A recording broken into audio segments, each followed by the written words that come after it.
గతంలో ఒక విక్రమార్కుడున ఇంకోటి ఏదో సినిమాలో ఒక దాంట్లో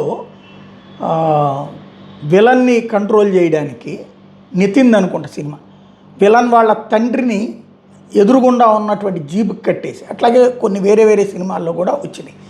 అది విలన్లని కంట్రోల్ చేయడానికి హీరోలు చేసేటటువంటి చర్యలు చూసాం.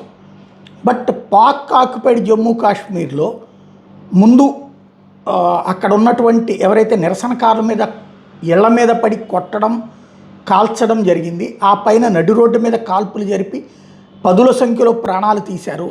ఆ తరువాత అక్కడ ఉన్నటువంటి ప్రజలు పారిపోయేందుకు గాను ఒక చనిపోయినటువంటి అమ్మాయి మృతదేహాన్ని ఇదిగో చూడండి ఎలా చేసుకొచ్చారు. కారు ఇది లారీ ముందు పెట్టి ఆ మృతదేహాన్ని ముందు పడేసి బాయినెట్ మీదన అలా తీసుకెళ్తే ఇలా మిమ్మల్ని అందరినీ చంపుతామన్నట్టు అడిగిచ్చారు. వీళ్ళు ఆ పాకిస్తాన్ వాళ్ళు భారతదేశంలో విద్యార్థి ఉద్యమానికి సంబంధించి వ్యాఖ్యలు చేసుకొచ్చారు. ఇక్కడ అన్యాయం జరిగిపోతుందని వాళ్ళ దేశంలో దరిద్రం అది.